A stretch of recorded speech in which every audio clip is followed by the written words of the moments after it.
Have you ever felt a special energy in the air just before the sun rises? There's a reason for that. It's a time of incredible potential. I'm breaking down 10 ways you can tap into this power and make these hours work for you. What should you do in those precious hours before sunrise, from the first light of dawn until the sun fully rises? What does it mean to be awake during this special time? Make the most of these magical hours. First things first, being awake during this time is key. It's about setting up our lifestyle so we're definitely up and at 'em before the sun. This golden hour varies depending on where you are in the world. For example, where we are right now, 4:30 a.m. is prime time. Aim to be awake for the half hour before and the half hour after 4:30 a.m. Don't hit snooze. This is not a time for sleeping. If we give in to sleep, we miss out on crucial events and powerful vibes meant for us. It's like missing out on gifts from the universe. So the first thing is wakefulness.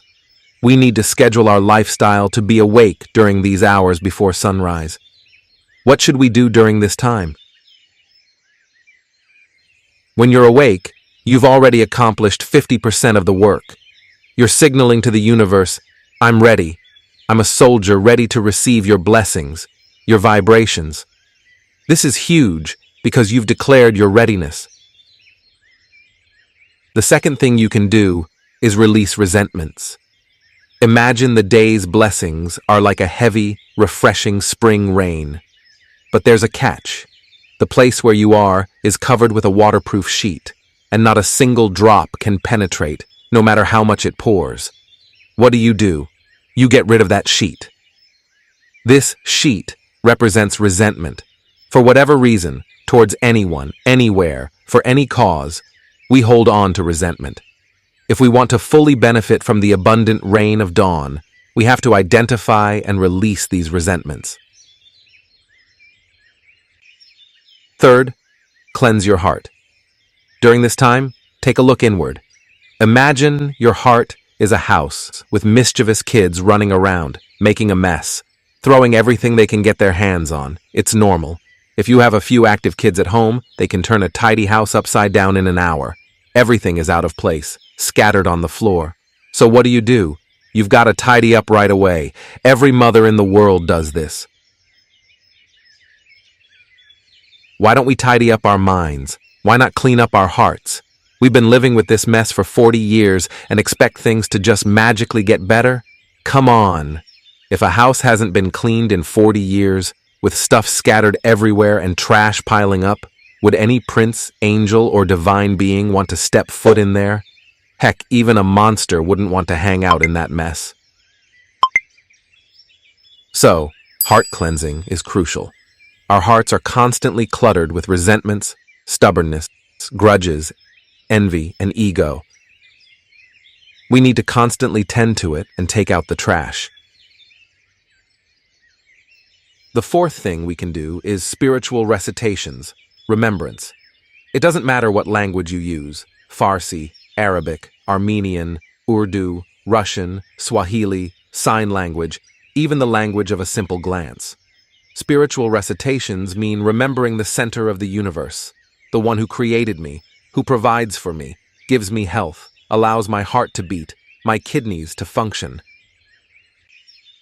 Let me tell you a story. I was once on a bus journey, and a truck came speeding toward us from the opposite direction. The truck driver thought they could speed up and pass the bus, but things didn't go as planned.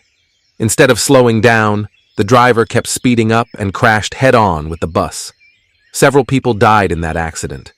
If the driver had decided to stay in their lane and slow down, both vehicles would have stopped and nothing bad would have happened. But sometimes, when we accelerate, it leads to our downfall. Next, we can go for a walk in nature during dawn. Some of you are lucky enough to live near beautiful natural settings, the sea, a forest, a park, a safe and pleasant environment, but maybe you don't have any of that. Maybe all you have is your rooftop, a balcony, a little patch of garden. Whatever you have access to, spend time there in those early hours. Places without a roof are ideal. Undisturbed places without walls, places where the earth remains untouched. Those are the good spots. But if you find a field, a vast plain where a tractor has plowed a few lines, those lines, imbued with human ego, will disturb your peace. So the more pristine the environment, the more positive the effect. Walk in nature, my friend. Another thing we can do. Maybe someone is thinking, I live in a tiny studio apartment. No windows, no nature. What can I do? For you, I recommend keeping collections of poetry from great Persian poets like Hafez, Sadi, and Attar. Read them during those hours. And if someone says, I don't like poetry, then I say, fine, spend that time expressing gratitude for the blessings God has bestowed upon you, blessings you didn't deserve. Really? Ask yourself, what did we do to deserve even these videos that reach us today? We could be scrolling through YouTube and stumble upon a clip that transforms our lives. We could be going about our day and encounter a teacher who changes everything. It's not the universe's duty to deliver this teacher to me. It's my responsibility to work on myself and pass the tests the universe presents. If I don't, the universe will show me a curtain, and if I continue to ignore it, it will be taken away, leaving me in a difficult situation. So, express gratitude for the blessings you have. The gift of existence, health, parents, friends, a spouse, children. Write these blessings down, one by one, in a notebook. Say, okay, today I'll list 30 blessings. Today, I'll thank God for my parents. I'll thank God for my safety and security. I'll thank God that all my body parts are working properly. We can create 30 headings and spend 30 days expressing gratitude for each one. You'll witness the miraculous effects in your life. Another thing we can do is study the divine book. Why a divine book? Because books are of two types, written by humans or written by God, the intelligence of the universe. Books written by humans reflect their understanding, their interpretation. Sometimes they might get it right, sometimes not. But a book written by God leaves no room for doubt. The intelligence of the universe knows its stuff. So, the book it compiles is top-notch. Sometimes this book takes a physical form like observing the stars, the earth rotating, us spinning along with it. It's fascinating to witness this beauty. The sun itself, how gracefully God pulls it up from the east. It's all for our comfort, for our well-being, to provide light, vitamin D, and countless other benefits. So, study this divine book. Sometimes this book comes in written form, the Quran, the Bible, the Torah, the Avesta, various religious texts. Another practice we can engage in is mindful breathing. Eastern mystical traditions emphasize two valuable points. First, mastering our breath, which leads to mastering our mental self. The short, shallow breaths we take when stressed limit our lung capacity and keep us in a state of anxiety. So, taking a few deep breaths in a space filled with oxygen refreshes us and breaks that breathing habit. Master your breath. Second, master your spine. Our spines often end up in bad positions due to various factors, leading to spinal problems for many people. Why? Because they don't control their spines, they let them go, and over time, problems arise. We need to be mindful of our spines, and the early morning hours are a great time to practice. You can use techniques like Zen or yoga during this time. Now, what is the most excellent deed? The practices we've discussed are recommended and have proven effective. But the most excellent deed, as advised by the superhuman, is thinking, pondering, contemplating. Spend those hours walking around your home, your room, and reflect. Think about everything God has given you. We're not concerned with others, only with ourselves. When you point a finger at someone, remember that 3 fingers are pointing back at you.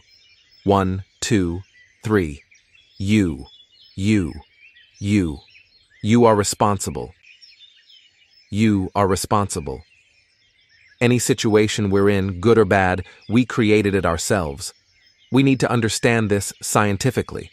Through contemplation, you can analyze and realize, hey, if I'm facing this crisis, it's my fault. For instance, if money is being deducted from my salary, it's because I became a guarantor for someone. I signed that person's paperwork, they defaulted on their payments, and now my salary is being docked. I'm responsible, not them. They brought me the paperwork. I could have said no. I could have said, I care about you, you're a good person, I respect you, but I'm not signing this. If you gave someone a blank check, you could have refused. You could have skipped that party. You could have chosen not to follow that person on Instagram or social media, which ended up causing problems, and so on. You could have held your tongue. You could have avoided certain places. You could have chosen not to engage in those behaviors that created problems for you. And now you blame others? That's unfair. So, the most excellent deed during the pre-dawn hours is contemplation.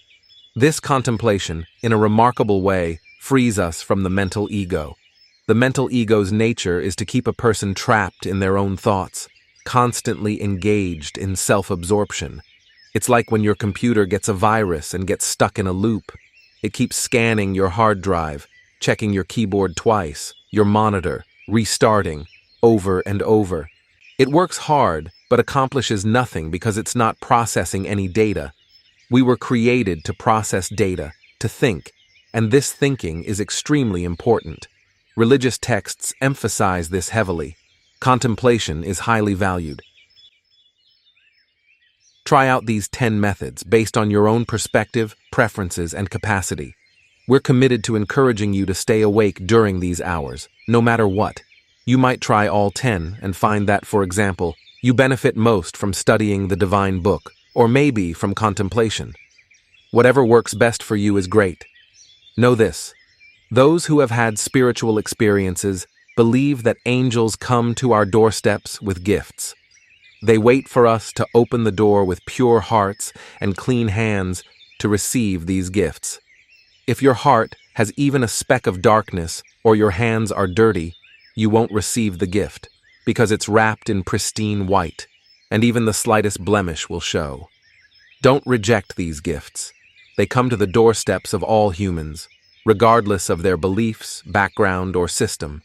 Even the most wicked person in the world, imprisoned for their heinous crimes, will have angels visit them at 4:30 in the morning. There are no exceptions. It's just a matter of that person preparing themselves to receive the gift. O God, make the end of our endeavors such that you are pleased and we are redeemed.